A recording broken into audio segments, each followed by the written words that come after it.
Los judíos, también conocidos como hebreos, israelitas o simplemente como el pueblo elegido, han sido llamados de muchas formas a lo largo de los siglos. Son uno de los pueblos más antiguos que aún habitan la tierra en nuestros días. Sin embargo, a pesar de su longevidad histórica y su influencia en el mundo moderno, la verdadera historia de este pueblo sigue siendo para muchos un misterio oculto bajo capas de tiempo, tradición y desconocimiento. Esta antigua nación hizo un pacto con Dios, un Dios tan sagrado que incluso su nombre no podía ser pronunciado.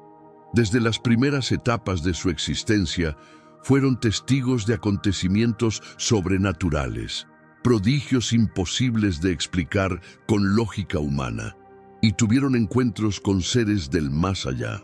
A lo largo de los siglos, los sabios judíos y los místicos cabalistas han sido guardianes de conocimientos arcanos, secretos profundamente espirituales y complejos, que solo unos pocos privilegiados han podido estudiar o comprender.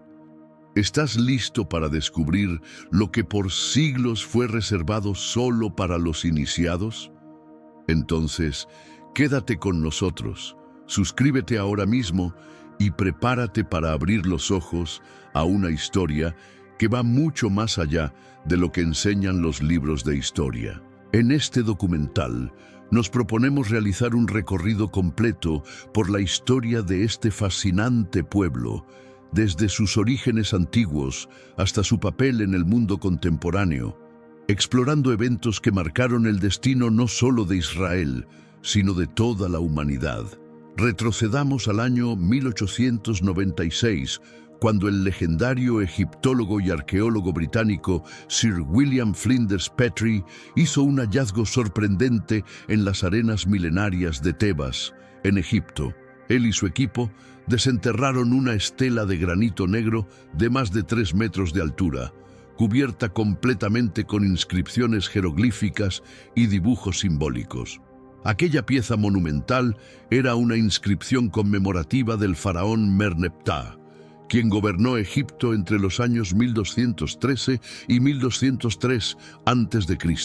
La mayoría del texto grabado en la estela de Merneptah describe su victoria sobre los invasores libios, quienes representaban una amenaza significativa no solo para su trono, sino también para el legado de su predecesor, el famoso Ramsés el Grande. En esa época, Libia era conocida como la Tierra de los 9 Arcos, una referencia a su formidable capacidad de defensa a larga distancia. Sin embargo, Merneptah logró someterlos con una estrategia audaz, un ataque fulminante desde múltiples flancos, empleando caballería ligera y veloz, una táctica poco común entre los egipcios. Los egipcios, conocidos por su aversión a dejar espacios vacíos en sus registros, aprovecharon los últimos espacios disponibles en la estela para agregar una campaña menor realizada por el mismo faraón, esta vez en la región de Canaán. En ese pasaje final se lee: los príncipes están postrados, piden paz, nadie levanta la cabeza entre los 9 arcos. Tejú está desolada, Hati ha sido pacificada y saqueada. Canaán, llena de todo tipo de males, es llevada a Ascalón, que ha sido tomada. Yesher y Noom han sido borradas. Israel está desolado, su simiente ha desaparecido. Cajaro se ha convertido en viuda por culpa de Egipto. Todas las tierras están pacificadas. Todos los inquietos han sido encontrados. Entre todos los nombres mencionados, uno resalta con fuerza y trascendencia: Israel. Esta es, hasta hoy, la primera mención conocida del nombre Israel en un documento oficial de la antigüedad. El hecho de que fuera registrado en una estela real egipcia indica que ya era un pueblo establecido, reconocido como una presencia palpable en la región, y al parecer lo suficientemente poderoso como para representar una amenaza a Egipto. De lo contrario, simplemente no se habría mencionado. Lo más curioso es que este primer registro de Israel no celebra su grandeza, sino que documenta su aparente derrota. La frase «su simiente ha desaparecido» sugiere que los egipcios creyeron haber aniquilado a todos los hombres israelitas. Tal vez pensaron que ese era el fin de aquel pueblo, pero contra todo pronóstico, los israelitas no solo sobrevivieron, sino que prosperaron, levantando una herencia espiritual y cultural que perdura hasta nuestros días. Como veremos a lo largo de este video, este ciclo constante de destrucción, resistencia y resurrección se convirtió en un sello distintivo de la historia del pueblo judío. No fue un evento aislado ni una excepción, sino un patrón repetido una y otra vez, como una danza ancestral entre el sufrimiento y la esperanza. Pero antes de seguir avanzando, es imprescindible detenernos un momento y aclarar una confusión histórica bastante común que hasta hoy sigue presente en el imaginario colectivo. Según los libros bíblicos del Génesis y del Éxodo, los israelitas que vivían en el delta del Nilo fueron capturados y convertidos en esclavos por el faraón de Egipto. La historia oficial, esa que muchos aprendieron desde niños, asegura que cuando los reyes egipcios decidieron construir las pirámides, recurrieron a la mano de obra esclava de los israelitas, a quienes en ese entonces llamaban hebreos. Sin embargo, la realidad histórica es muy diferente. Lo único cierto en ese relato es el uso del término hebreo, ya que así es como los egipcios identificaban a los israelitas nómadas, con el fin de diferenciarlos de otros pueblos cananeos. La verdad es que las pirámides ya existían mucho antes de que los hebreos aparecieran en escena. Estas majestuosas estructuras eran consideradas sagradas por los egipcios y jamás habrían permitido que extranjeros, por más pacíficos que fueran, se acercaran a sus secretos más sagrados, enterrados en lo profundo de las cámaras funerarias. De hecho, el pueblo de Israel aún no había sido formado como nación cuando las grandes pirámides ya se alzaban en las arenas de Giza. Durante el reinado de Ramsés II, conocido también como Ramsés el Grande, poco antes de que el faraón Merneptah escribiera su célebre estela, ocurrió un evento que marcaría un punto de inflexión en la narrativa bíblica. Un hombre hebreo llamado Moisés llegó a Egipto. Según relata la Biblia, fue enviado por el único Dios verdadero, Yahvé, quien se le apareció en forma de una zarza ardiente sobre el monte Horeb, con la misión de liberar a su pueblo. Pero lo que muchos no saben es que la historia detrás de esta narrativa es aún más fascinante. Contrario a lo que muchos piensan, en Egipto no existía un sistema de esclavitud formal para los hebreos. Los únicos hebreos que residían allí lo hacían por voluntad propia, habiéndose asentado en la fértil región del delta del Nilo, donde cultivaban la tierra, comerciaban con los cananeos nómadas y también con tribus libias. Vivían en relativa paz, adaptándose a la cultura egipcia e incluso adorando a los dioses locales.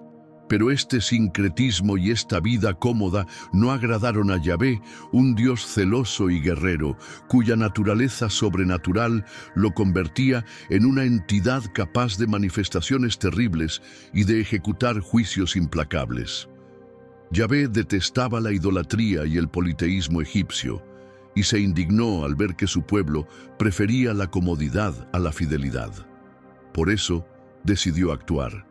No envió un ejército. En lugar de eso, envió a un solo hombre, Moisés, acompañado de su hermano Aarón, con una misión clara: exigir al faraón la expulsión de los hebreos hacia el desierto para que allí pudieran adorar al único Dios verdadero. Moisés y Aarón se presentaron ante el faraón y le pidieron que dejara en libertad a los israelitas.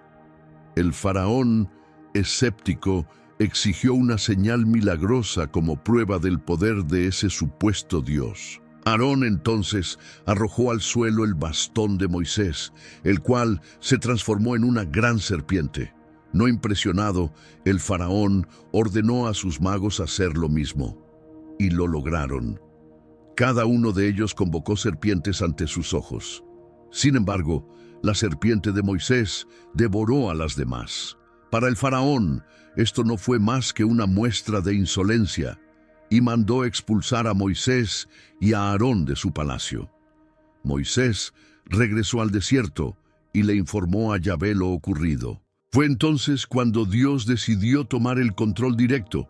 Envió a Moisés de nuevo a Egipto, esta vez con una serie de advertencias. Si el faraón no liberaba a los hebreos, sufriría las consecuencias. Así comenzó una cadena de 7 plagas. Cada vez que el faraón se negaba, Yahvé desataba una nueva calamidad. En los primeros intentos, los magos egipcios lograban replicar las señales. Convirtieron el Nilo en sangre y provocaron una plaga de ranas. Pero llegó un punto, la tercera plaga, una invasión de insectos minúsculos, en que sus poderes no fueron suficientes. Moisés advirtió al faraón que el único modo de acabar con las plagas era permitir que los hebreos adoraran a Yahvé. Finalmente, se instruyó a los israelitas en el delta a rendir culto al Dios de Moisés para detener las siguientes desgracias: enjambres de moscas, la muerte del ganado, llagas en la piel, tormentas de granizo y fuego y una devastadora plaga de langostas. Después de esta última plaga, Ramsés el Grande accedió finalmente a expulsar a los hebreos. Así comenzó el éxodo. Moisés los guió hacia el desierto al este del Nilo. Es importante destacar que estas plagas no estaban dirigidas al pueblo egipcio en general, sino específicamente a los hebreos que vivían dentro de Egipto y que habían abandonado su fe original a cambio de una vida cómoda y acomodada. Esta tensión espiritual se refleja también en otro relato bíblico icónico, el episodio del becerro de oro. Mientras Moisés subía al monte Sinaí para recibir las tablas con los 10 mandamientos directamente de Dios, el pueblo, que había quedado al pie de la montaña, comenzó a impacientarse. Pasaron 40 días y 40 noches sin señales de su líder. Desesperados, pensaron que Moisés los había abandonado y decidieron regresar a las prácticas religiosas de Egipto. A pesar de que su fe prohibía adorar imágenes, tocar o ver a Dios, e incluso pronunciar su nombre, representado por las 4 letras del tetragramatón, los israelitas fundieron sus anillos y aretes de oro y le pidieron a Aarón que moldeara una estatua. El resultado fue un becerro, símbolo del dios egipcio Apis. Apis era una deidad del inframundo, pero también representaba fuerza, fertilidad y poder. Su adoración fue una ofensa directa a Yahvé, quien más adelante tomaría medidas drásticas para purificar espiritualmente a su pueblo. El becerro de oro representaba algo más que una simple figura idolátrica. Era una manifestación del miedo, la nostalgia y la inseguridad de un pueblo que había vivido durante generaciones bajo la influencia espiritual y cultural de Egipto. Apis, el dios toro, era una deidad muy venerada entre los egipcios, asociada no solo con el inframundo, sino también con la fertilidad, la fuerza vital y la abundancia de alimento. Muchos hebreos, acostumbrados a esa simbología egipcia, veían en Apis una fuente de esperanza para sobrevivir en el árido desierto. Temiendo la escasez de alimentos, hicieron lo que sabían. Ofrecieron sacrificios y holocaustos a este dios, esperando protección y provisión. Mientras tanto, Moisés se encontraba en lo alto del monte Sinaí, en un encuentro sobrenatural con Yahvé. Allí, el Dios invisible le entregó 2 tablas de piedra, en las cuales estaban grabados los 10 mandamientos, 5 en cada una. Estas leyes sagradas debían ser obedecidas sin excepción por cada hebreo que quisiera vivir en comunión con su Creador. Sin embargo, cuando Moisés descendió del monte y vio con sus propios ojos al pueblo adorando el becerro de oro, se llenó de furia. En ese acto idolátrico, Los israelitas habían quebrantado dos mandamientos fundamentales: no tendrás otros dioses delante de mí, y no te harás imagen ni semejanza alguna. Lleno de ira santa, Moisés destruyó el becerro. Lo quemó, lo redujo a polvo, lo mezcló con agua y obligó al pueblo a beber esa mezcla como símbolo de su humillación y pecado. Sin embargo, el texto bíblico señala que no todos participaron en esa adoración. Algunos se mantuvieron fieles. Aquí es necesario detenernos para explicar el origen de los israelitas según la tradición bíblica. Su antecesor común fue el patriarca Jacob, hermano gemelo de Esaú. Su madre, Rebeca, recibió una profecía de Yahvé. De sus dos hijos nacerían dos grandes naciones, pero el mayor, Esaú, serviría al menor, Jacob. Esaú fundó la nación de Edom, mientras que Jacob, tras un misterioso encuentro con un ser celestial, una figura descrita por algunos como un astronauta ancestral o un ángel con conocimiento de los secretos de la tierra, cambió su nombre a Israel. Ese no fue su único contacto con seres de otro mundo. Huyendo de su hermano y buscando refugio en Mesopotamia, Jacob tuvo un sueño en el que vio un artefacto extraño que conectaba el cielo y la tierra. Sin otra manera de describirlo, lo llamó una escalera. En ella vio a seres que él consideraba ángeles, aunque algunos interpretan como entidades extraterrestres, subiendo y bajando entre ambos planos.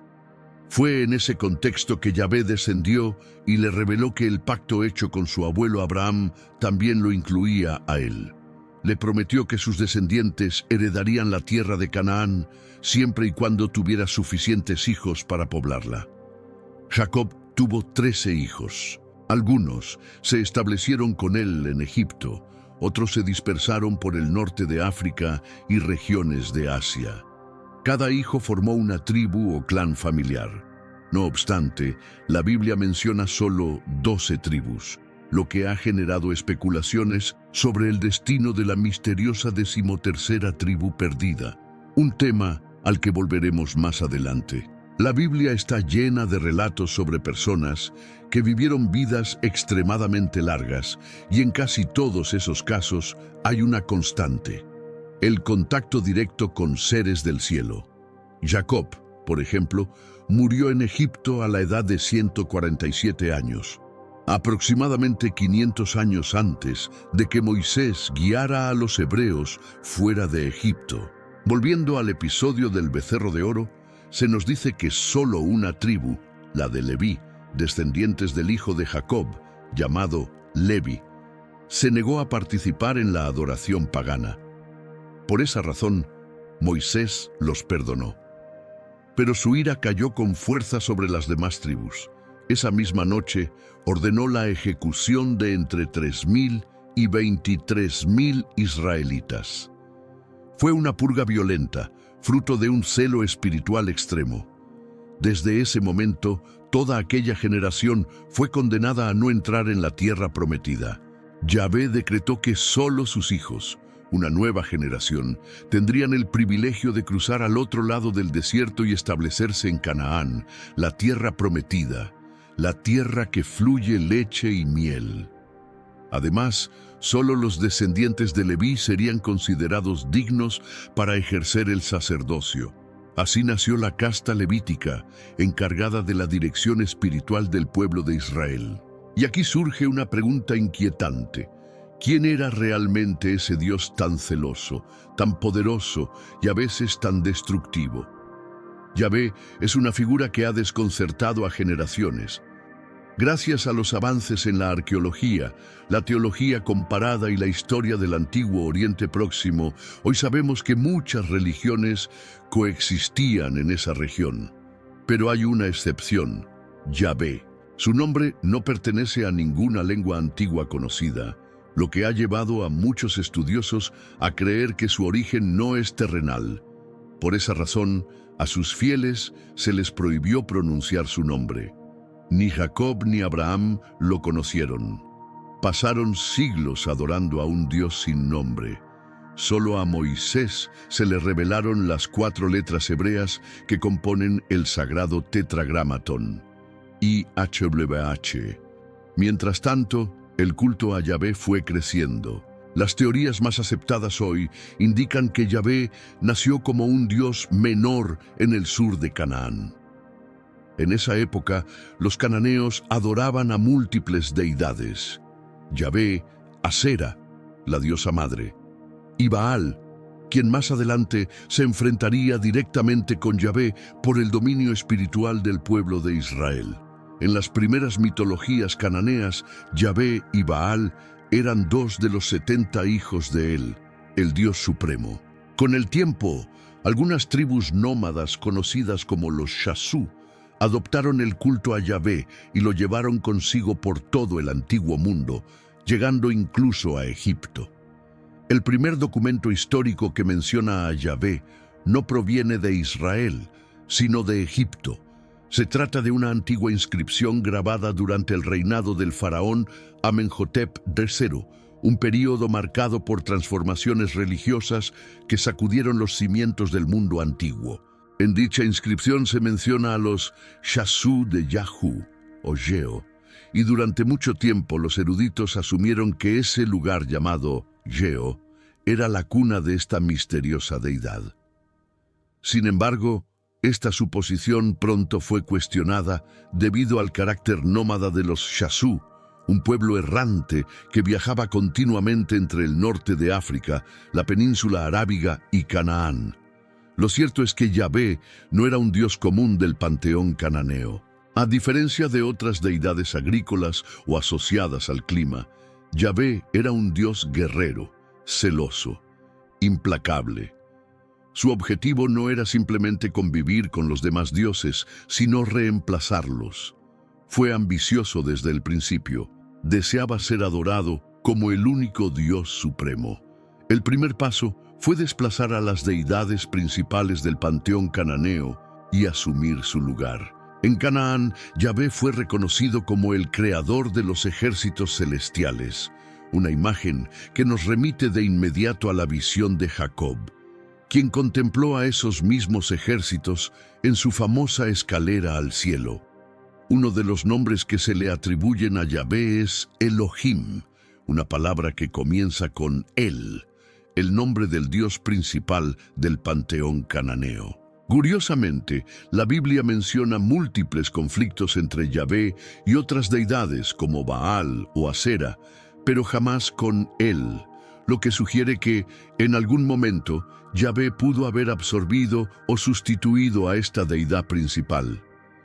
Gracias a los libros del investigador Erich von Däniken, muchas personas han escuchado hablar de los Anunnaki, una supuesta raza alienígena de seres gigantes, poderosos, que habrían sido considerados dioses en la antigua Sumeria. Según los textos sumerios, estos seres descendieron del cielo y se establecieron en Mesopotamia miles de años antes del tiempo de Abraham o Jacob.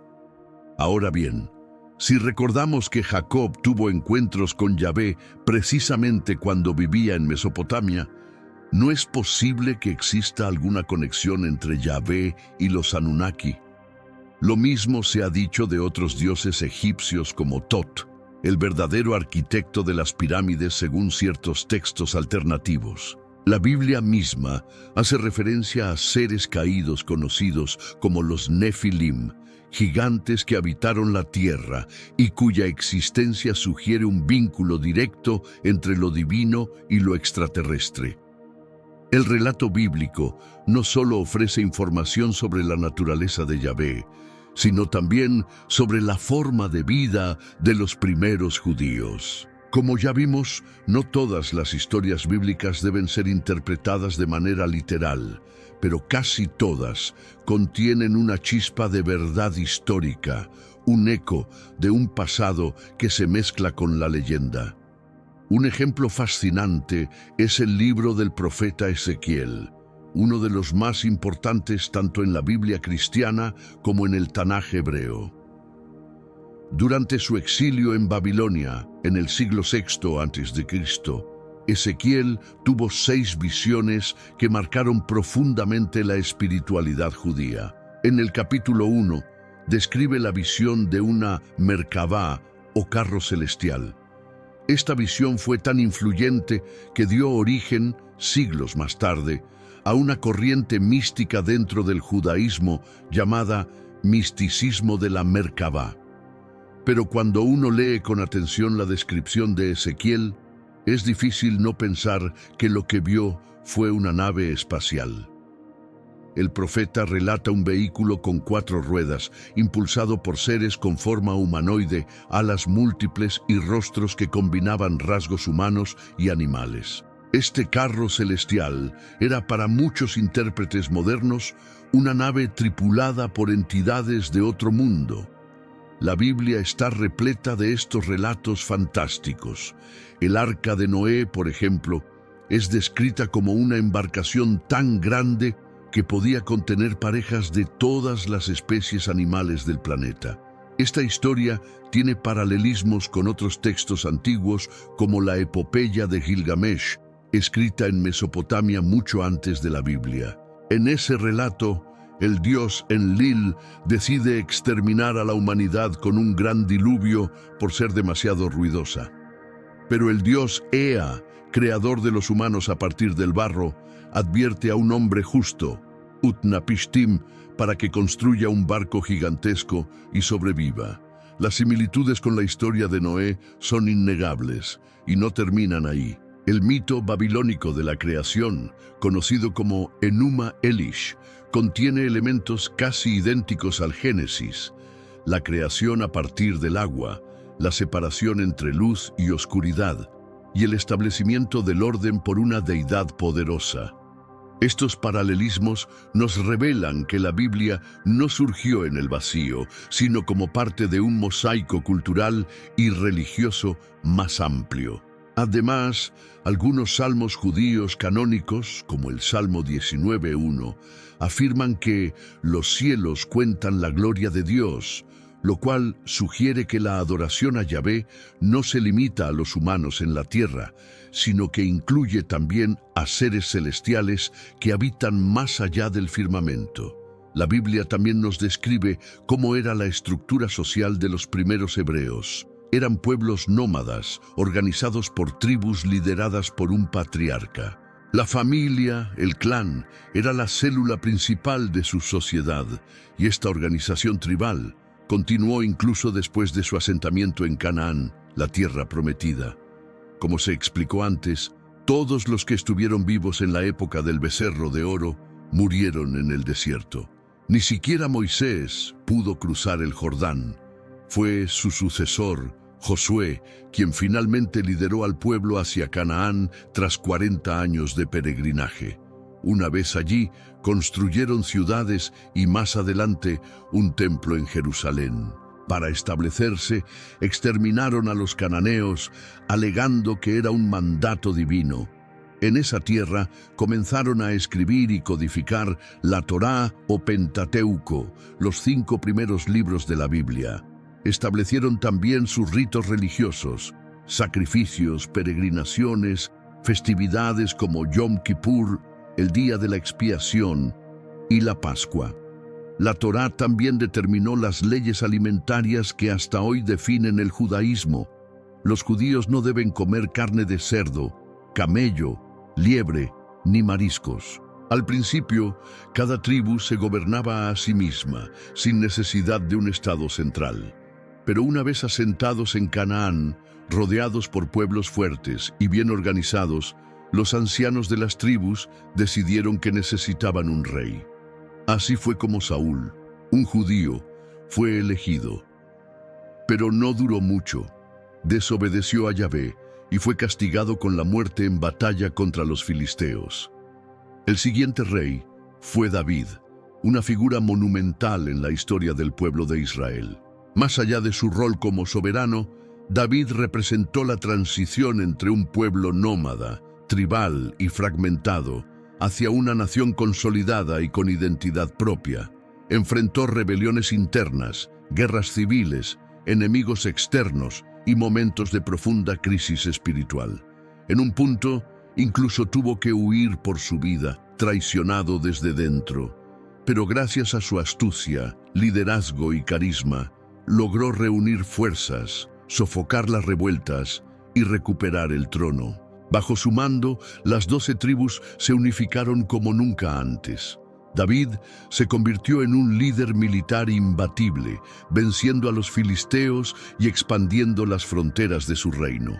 Además de vengar la muerte del rey Saúl, David aseguró los límites de Israel, marcando el nacimiento de lo que muchos consideran el primer imperio israelita real. Desde ese momento, Israel ya no era un grupo de tribus dispersas, sino una potencia regional que ejercía dominio sobre naciones vecinas como los filisteos, Moab, Edom, Amón e incluso algunas ciudades-estado arameas como Aram Sobá y Aram Damasco, que fueron convertidas en estados vasallos.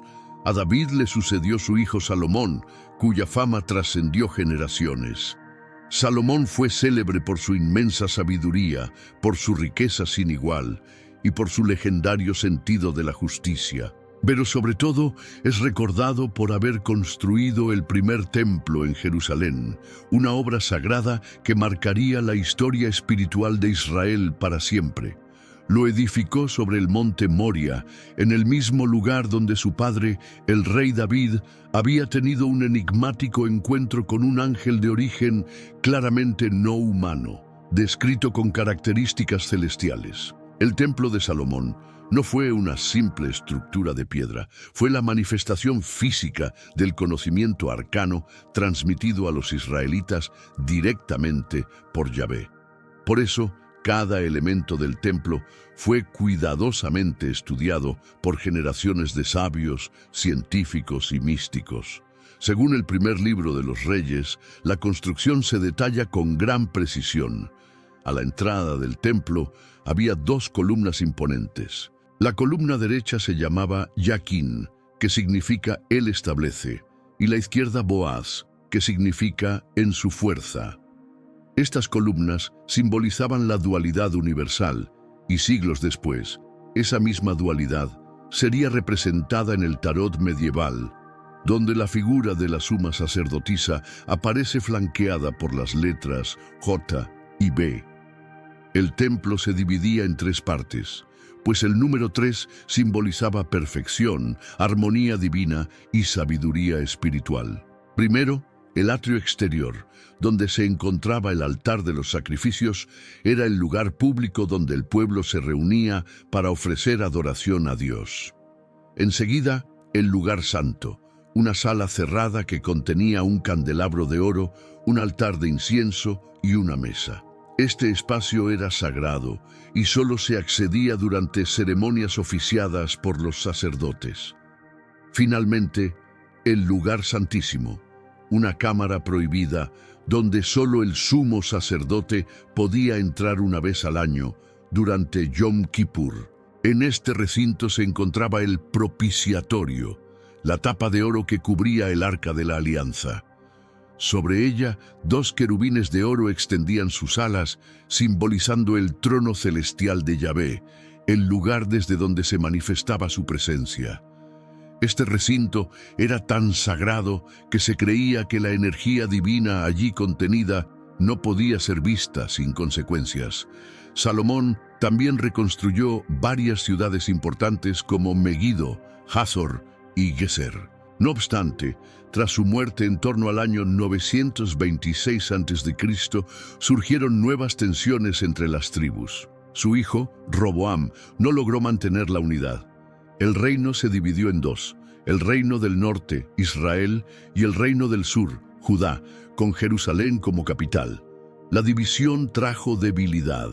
En el año 722 a.C., el reino de Israel fue conquistado por el imperio neoasirio.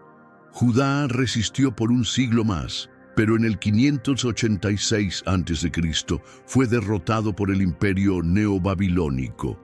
Tras la victoria en la batalla de Carquemis, donde vencieron a los egipcios, los babilonios bajo el rey Nabucodonosor II se convirtieron en la fuerza dominante del mundo antiguo.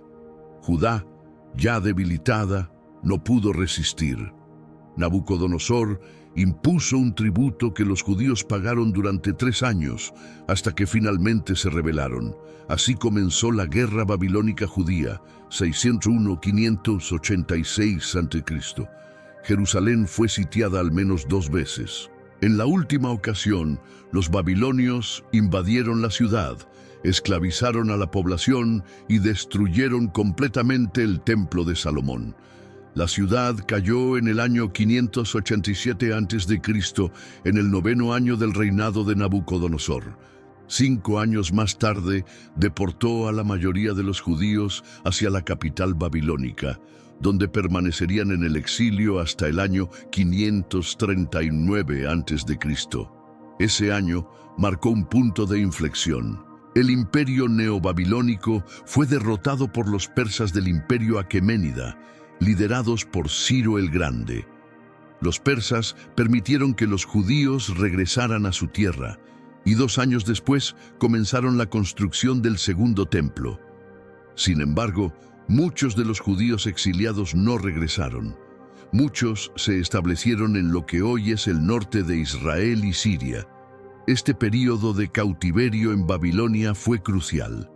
Durante ese tiempo se escribieron muchos de los textos canónicos del judaísmo. Libros proféticos como los de Ezequiel y Jeremías se redactaron en este contexto. La experiencia del exilio redefinió la identidad espiritual y cultural del pueblo judío. Durante el exilio en Babilonia, no solo se preservaron las tradiciones judías, sino que se escribieron varios de los textos más importantes del judaísmo. Entre ellos destacan relatos como el de Susana, Bel y el dragón, la historia de los 3 jóvenes en el horno de fuego y los libros de Tobit y Judith. Pero el hito definitivo fue la redacción final del Pentateuco, los 5 primeros libros de la Biblia, la cual se completó ya en el período persa, después del exilio. Uno de los textos más conmovedores que emergieron de esta etapa fue el Libro de las Lamentaciones, dedicado por completo al dolor, la destrucción y el duelo del pueblo hebreo durante la cautividad babilónica. Además, en esta época se adoptó por primera vez el alfabeto hebreo tal como lo conocemos hoy, y la Torá fue finalmente registrada por escrito. Dado que el templo central ya no existía, los rituales religiosos comenzaron a adaptarse al entorno. Se promovieron prácticas privadas basadas en la Torá, lo que dio origen a muchos de los ritos sagrados que hoy definen al judaísmo moderno. De hecho, se podría decir que fue justamente en este periodo cuando nació la religión judía tal como la conocemos. No solo como un vínculo étnico, sino como una estructura espiritual, teológica y filosófica consolidada. Uno de los efectos más profundos del exilio fue el fin de la organización tribal. Ya no se agrupaban por linaje ancestral, sino por núcleos familiares más pequeños, guiados por escribas, sabios o profetas. Así, cuando Babilonia cayó ante el imperio persa en el año 540 a.C., muchos judíos eligieron no regresar a Judá. Solo aquellos que seguían las enseñanzas de Esdras y Nehemías retornaron a Sión, como ahora llamaban a la tierra prometida, y reanudaron las antiguas prácticas religiosas. Tan pronto como regresaron, comenzaron la reconstrucción del templo, y así dio inicio el período del Segundo Templo, que duró aproximadamente 600 años, desde el 516 a.C. hasta el 70 d.C., año en que los romanos lo destruyeron. Este fue un periodo lleno de tensiones. Primero bajo dominio persa, luego bajo los reinos helenísticos, el imperio seleucida y finalmente bajo Roma. Después de la conquista persa, Ciro el Grande promulgó el famoso Edicto de Ciro, que autorizaba a los exiliados de diversas naciones a regresar a sus tierras de origen. En ese decreto, Jerusalén fue declarada una provincia autónoma dentro del imperio persa, gobernada por judíos, y se ofreció asistencia financiera para la reconstrucción del templo. La era persa fue crucial para el judaísmo. Sentó las bases para una religión unificada y la creación de un canon escritural. Fue el profeta Esdras quien jugó un papel clave en la promoción de la Torá ya finalizada. Aunque Jerusalén fue reconstruida y el templo fue levantado, este nunca recuperó el esplendor espiritual que tuvo durante la época de Salomón. En el año 332 a.C., el imperio persa cayó ante las tropas macedonias de Alejandro Magno, quien conquistó vastos territorios hasta llegar al río Indo. Tras su misteriosa muerte en Babilonia a los 32 años, su imperio fue dividido entre sus generales. Judá quedó como región fronteriza entre el imperio seleucida y el reino tolemaico de Egipto. Fue entonces cuando comenzó la era del judaísmo helenístico, un sincretismo entre la fe hebrea y la filosofía griega, especialmente entre la diáspora judía en Alejandría. Durante ese periodo, la Biblia hebrea fue traducida al griego, naciendo así la famosa versión de los 70, conocida como Septuaginta, la cual permitió a los judíos helenizados, que ya no hablaban hebreo ni arameo, acceder a su fe. Esto también contribuyó a que los líderes religiosos judíos fueran vistos como figuras influyentes en otros imperios. El imperio seleucida, bajo el reinado de Antíoco III, capturó Judea y permitió inicialmente el florecimiento de la cultura judía. Sin embargo, cuando los romanos llegaron al poder, su actitud fue completamente distinta. Consideraban a los judíos un pueblo supersticioso que adoraba a un solo Dios invisible. En el año 63 a.C., el general romano Pompeyo conquistó Judea y permitió que el líder local, Hircano II, permaneciera como figura decorativa, aunque el control real quedó en manos de Roma, representada por el funcionario Antípatro. Cuando estalló una guerra civil en Roma, Antípatro intentó imponer a su propio candidato como rey de Judea. Pompeyo, sin embargo, lo envenenó y decapitó a su hijo, quedándose con el control directo de la región. Fue entonces que Faselo y Herodes fueron proclamados reyes de los judíos por el Senado romano. En el año 37 a.C., Herodes el Grande inició un gobierno marcado por la crueldad, la represión y el espionaje. Su policía secreta vigilaba a la población, y cualquier protesta era brutalmente aplastada. Según el historiador Flavio Josefo, Herodes tenía una guardia personal de 2.000 soldados. Uno de los eventos más infames de su reinado fue la matanza de los inocentes, relatada en el Evangelio de Mateo, donde supuestamente ordenó asesinar a todos los niños menores de 2 años en Belén. Aunque Josefo no menciona este hecho, muchos estudiosos modernos lo ponen en duda. Fue precisamente en esta Judea ocupada donde apareció la figura más influyente de la historia judía, Jesús de Nazaret, también conocido como Jesucristo. Nacido en Galilea, fue carpintero, maestro y sanador. Su fama creció por sus milagros y enseñanzas. La palabra mago, usada en su tiempo, no tenía la connotación negativa que hoy tiene. Venía del persa magush, refiriéndose a sabios que viajaban compartiendo conocimientos espirituales. Jesús no tuvo una gran multitud de seguidores en vida, pero su mensaje trascendió fronteras. Según la doctrina cristiana, fue crucificado por los romanos tras ser acusado de incitar una rebelión.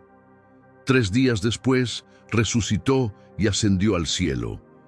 Sin embargo, los textos gnósticos hallados en Nag Hammadi ofrecen una visión diferente. Según una carta del padre de la Iglesia Clemente de Alejandría, Jesús tenía 3 niveles de enseñanza, una para el público general, como el Evangelio de Marcos, otra más espiritual para sus discípulos cercanos, y una tercera tan elevada que no podía ser escrita ni expresada en palabras. Esta última solo se transmitía oralmente a los más preparados. Esta estructura de 3 niveles recuerda al diseño del Templo de Salomón: el atrio, el lugar santo y el lugar santísimo. Incluso existe una antigua creencia, imposible de verificar, de que la cruz en la que fue crucificado Jesús fue hecha con madera de las columnas del Templo de Salomón. Lo que sí parece claro es que Jesús de Nazaret, de alguna forma, estuvo en contacto con las mismas entidades superiores que hablaron con Moisés, que se manifestaron ante Jacob y que guiaron a Salomón. Algunos escritos gnósticos incluso sugieren que Jesús descendió de los mismos seres celestiales que siglos antes habían instruido a los profetas del Antiguo Testamento.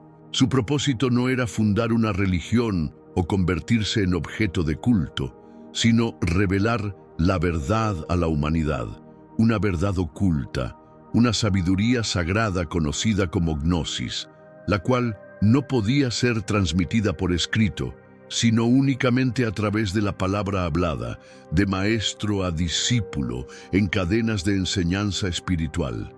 Según los gnósticos, nadie puede comprender realmente a Dios. Para ellos, el verdadero Dios es una entidad lejana, incognoscible, un principio puro al que llamaban el Uno o la Fuente.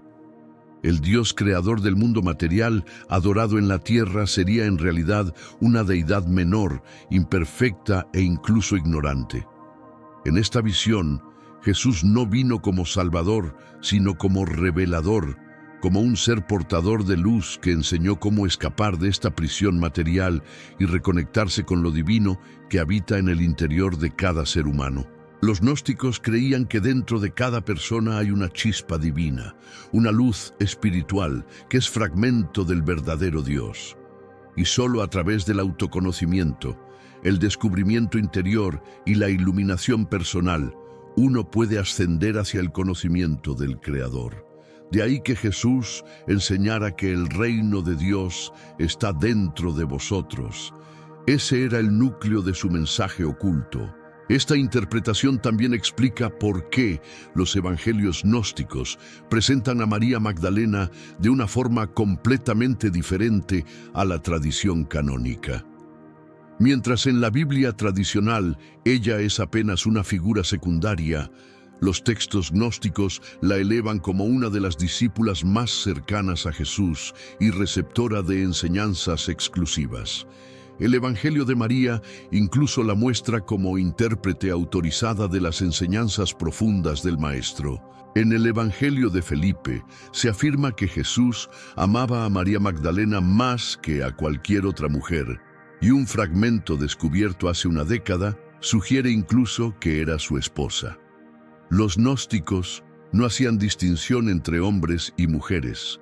Ambos podían portar la chispa divina y alcanzar la gnosis. No había jerarquías de género ante lo sagrado. Y aunque las enseñanzas más elevadas de Jesús nunca fueron escritas, se transmitieron oralmente a unos pocos elegidos. Según esta visión, lo que conocemos hoy es solo la superficie de su mensaje. Pero Jesús no fue el único judío perseguido. El Imperio Romano, acostumbrado a absorber las culturas conquistadas, chocó con el judaísmo, pues los judíos se negaban a rendir culto al emperador y rechazaban la idolatría politeísta romana. Esto encendió la chispa de la resistencia. Bajo el cruel gobierno de Herodes y otros prefectos romanos, surgió un movimiento nacionalista y espiritual llamado los Zelotes, quienes promovían la rebelión armada para expulsar a Roma de la Tierra Santa. En el año 66 d.C., su lucha desencadenó la Primera Guerra Judeo-Romana. La respuesta romana fue devastadora.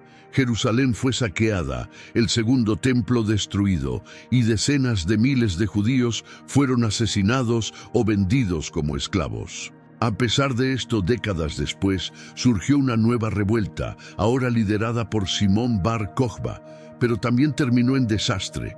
La población judía en Judea fue diezmada. Muchos huyeron y otros fueron deportados. La diáspora se expandió. Se impusieron leyes discriminatorias, se prohibieron prácticas religiosas y el judaísmo fue perseguido. Pero como una planta que brota entre ruinas, surgió entonces el judaísmo rabínico, una nueva forma de organización espiritual sin templo, sin sacerdocio, pero con un elemento vital, el rabino, encargado de preservar la ley y las tradiciones incluso en secreto. Gracias a ellos, el pueblo judío mantuvo su identidad espiritual a través del exilio. La relación entre los judíos y Roma fue compleja y contradictoria. Hubo periodos de tolerancia y otros de represión brutal. Los evangelios gnósticos reflejan estas tensiones. Algunos muestran armonía, otros denuncian resistencia y represión. Curiosamente, el reinado de Nerón, a pesar de su reputación de locura y crueldad, no fue del todo negativo para los judíos. Su esposa, Popea Sabina, simpatizaba con ellos y logró intervenir en su favor en varias ocasiones. Mientras tanto, el fuego de la espiritualidad judía se reavivaba en otras formas. En plena Edad Media, tan injustamente llamada Edad Oscura, surgieron nuevas corrientes filosóficas, universidades, traducciones de textos antiguos y dentro del judaísmo, una joya mística, la Cábala. La Cábala judía es un sistema esotérico profundo que busca explicar la relación entre el Dios eterno, llamado Ein Sof, el infinito, y el universo finito creado. Uno de los textos más influyentes de esta corriente es el Zohar, atribuido al sabio Shimon Bar Yochai, pero publicado por Moisés de León en el siglo XIII. El Zohar habla de la naturaleza de Dios, el alma humana, la redención, y emplea metáforas entre la luz y la oscuridad para describir el viaje espiritual del hombre. El Zohar menciona una chispa interior que recuerda la gnosis, una luz interna que conecta al ser humano con el Creador. De hecho, muchos investigadores encuentran paralelismos entre el pensamiento cabalístico y los evangelios gnósticos. En el siglo XX, el rabino, cabalista y físico Aryeh Kaplan publicó una edición crítica de la Torá junto con comentarios extensos sobre el Zohar. Tras años de estudio, llegó a una conclusión sorprendente. Los textos cabalísticos contenían evidencias de vida extraterrestre.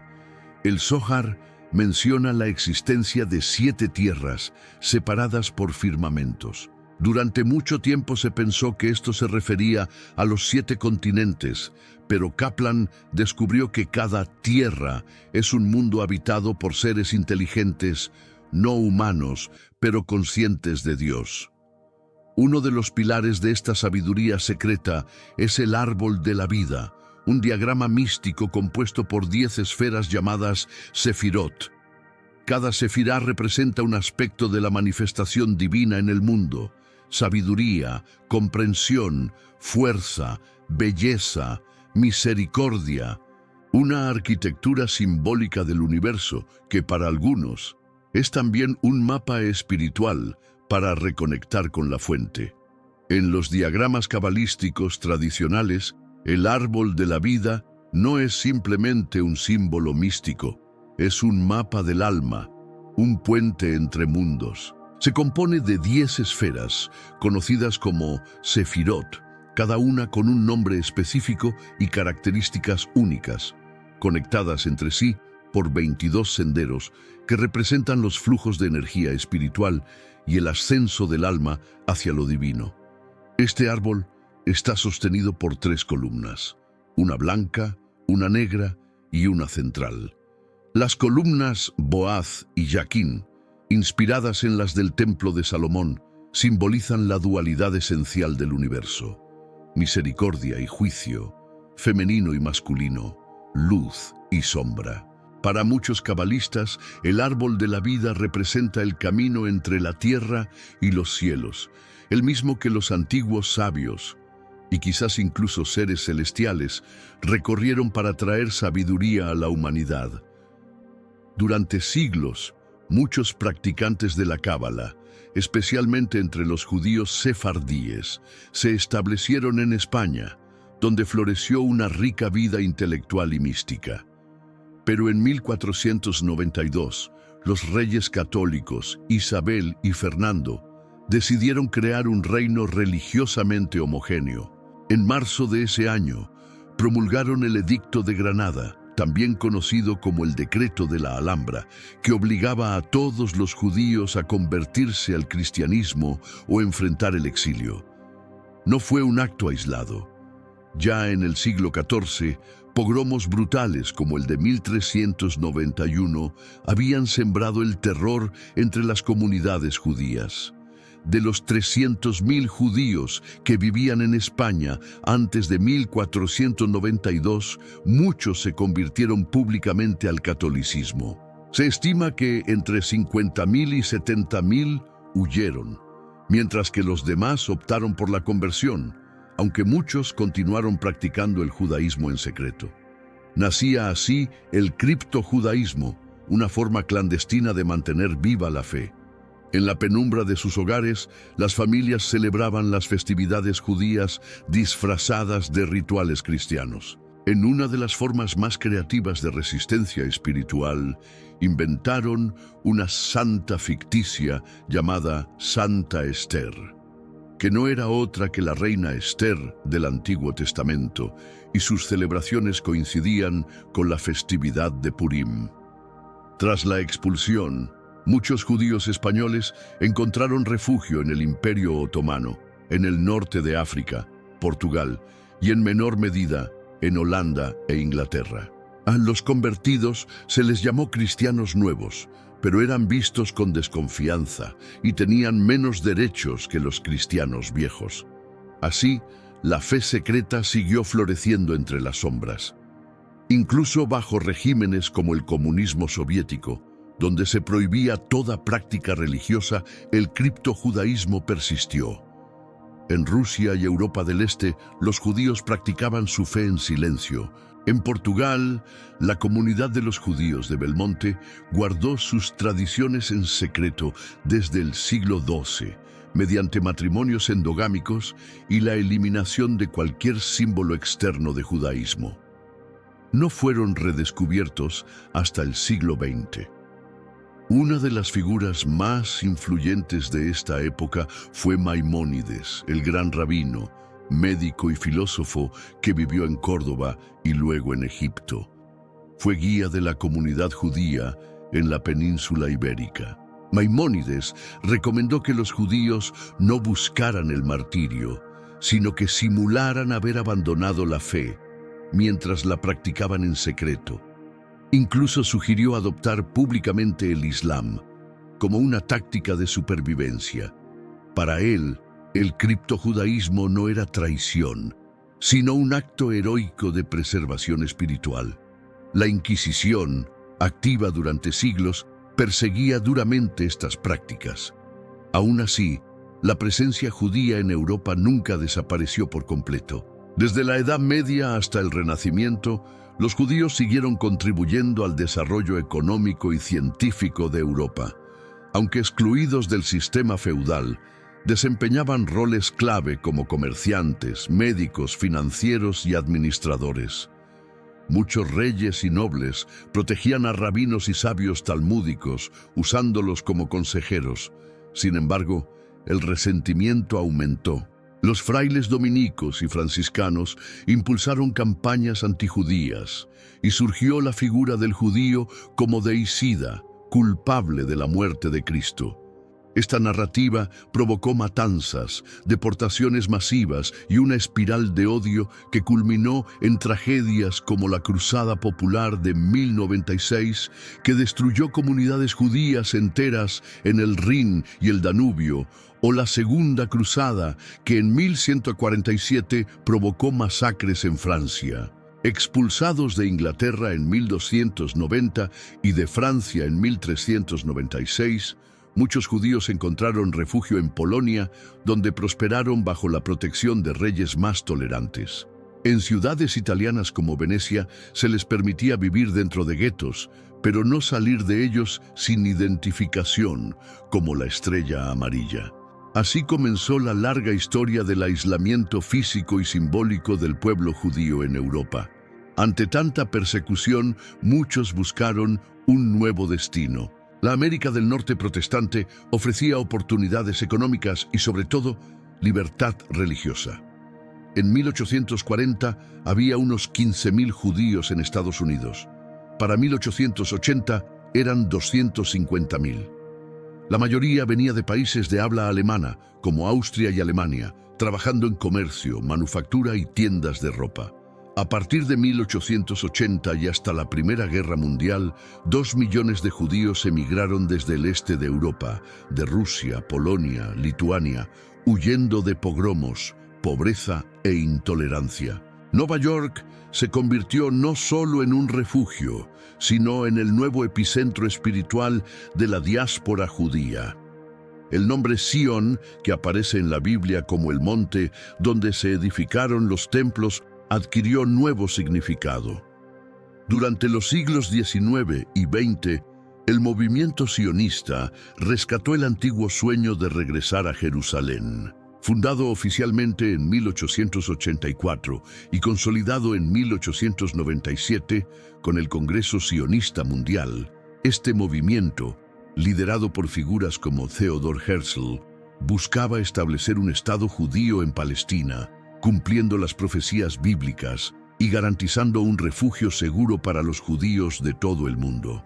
En 1917, durante la Primera Guerra Mundial, Arthur James Balfour, secretario de Exteriores británico, envió una carta a Lionel Walter Rothschild, líder de la comunidad judía británica, expresando el apoyo oficial del gobierno del Reino Unido al establecimiento de un hogar nacional para el pueblo judío en Palestina. Este documento, conocido como la Declaración Balfour, marcaría un punto de inflexión en la historia de Israel. Con el fin de la Primera Guerra Mundial y el colapso del Imperio Otomano, el territorio de Palestina fue puesto bajo el mandato británico, una administración temporal aprobada por la Liga de las Naciones. En ese contexto, el político británico Herbert Samuel, un judío sionista declarado, fue nombrado Alto Comisionado para Palestina en 1920. Su llegada marcó un punto de inflexión.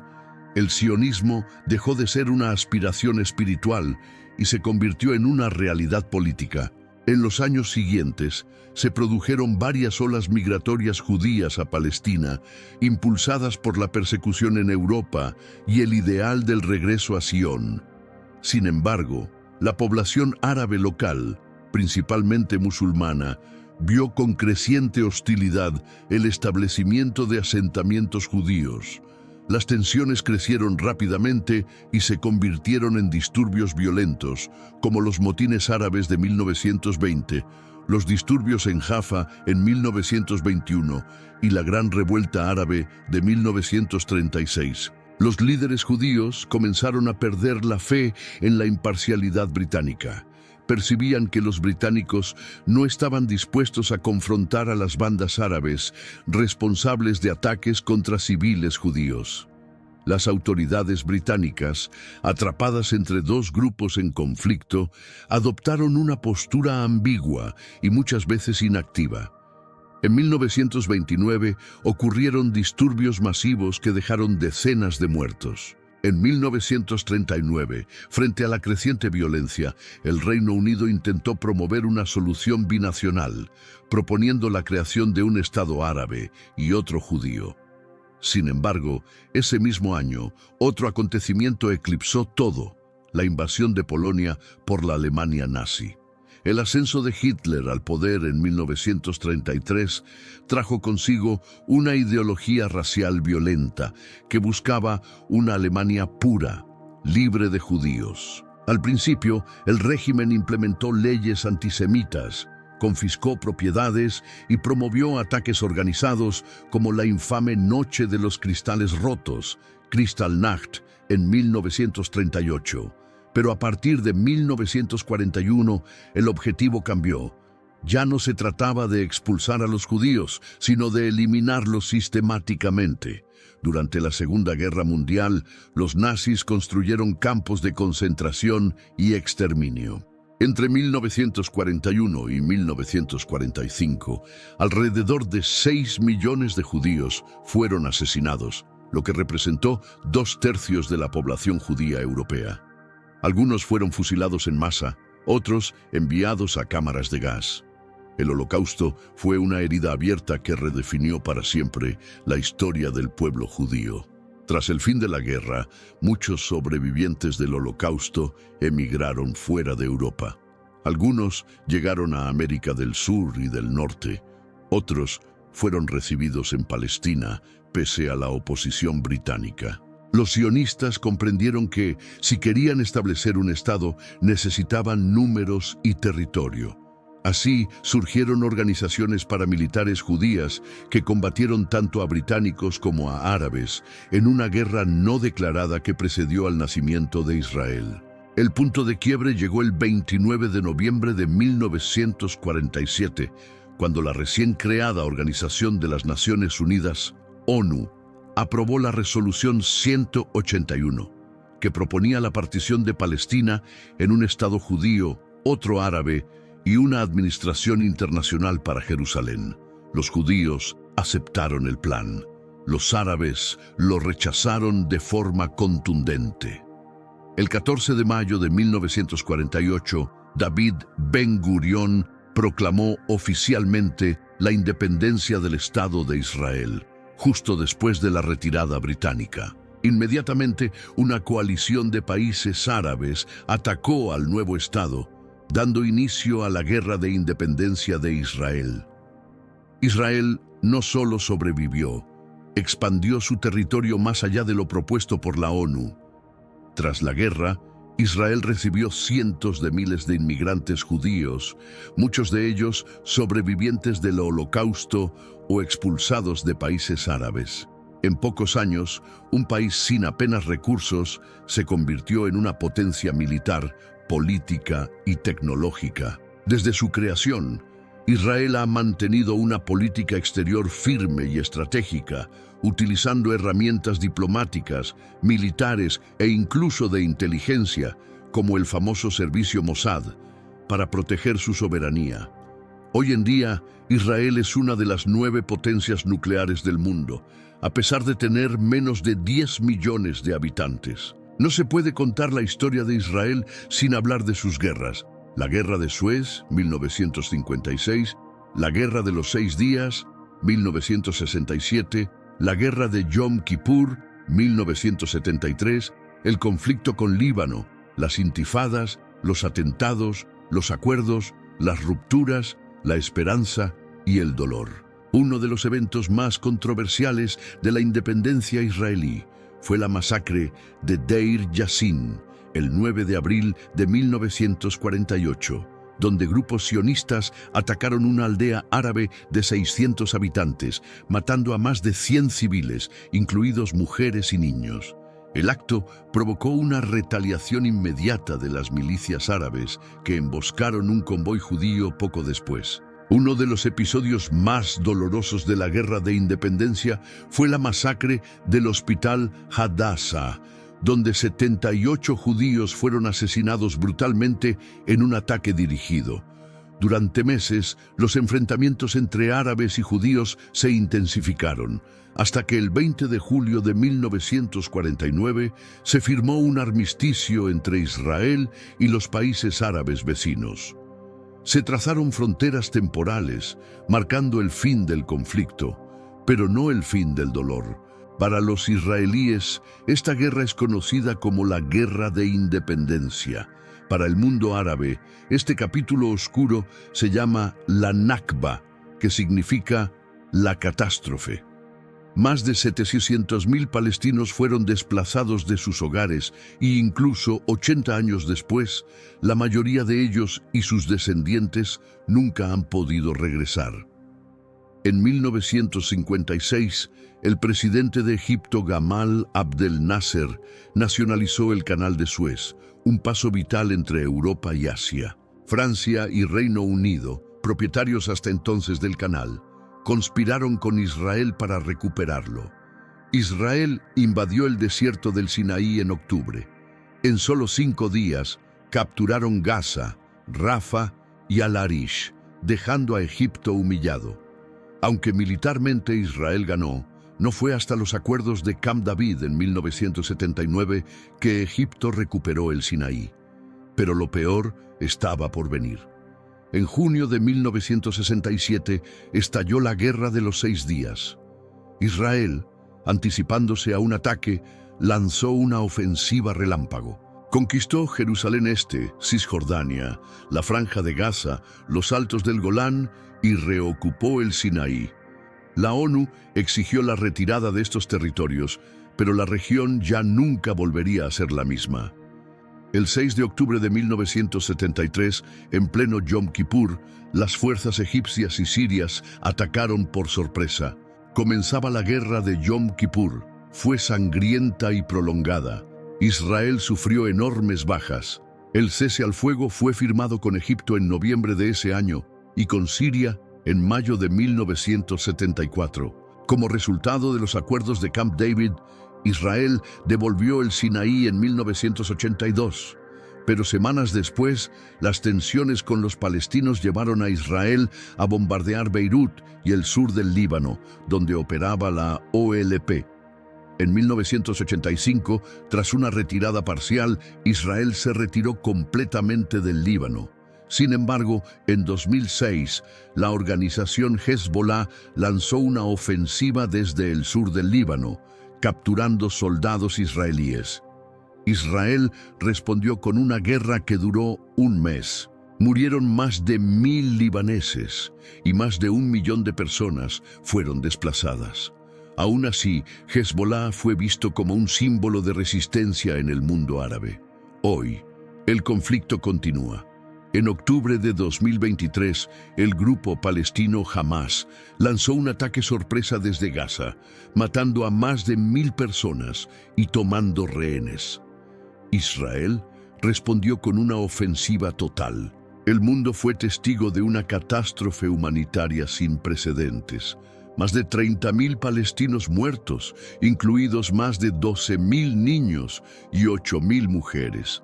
Se acusó a Israel de crímenes de guerra tras cortar el suministro de agua, electricidad, internet y bloquear el ingreso de ayuda humanitaria. El mundo observa. Las heridas están abiertas, las almas divididas. Las promesas ancestrales aún esperan cumplimiento. Con una historia que abarca miles de años, múltiples civilizaciones, revelaciones divinas, guerras, exilios, milagros y tragedias, es imposible abarcarlo todo en un solo video. Pero lo que queda claro es que el pueblo judío ha sido, es y seguirá siendo un símbolo de resistencia espiritual, cultural y humana. Si crees que algún tema de esta vasta historia merece un tratamiento más profundo, déjalo en los comentarios. Tal vez hablemos de ello en un próximo episodio.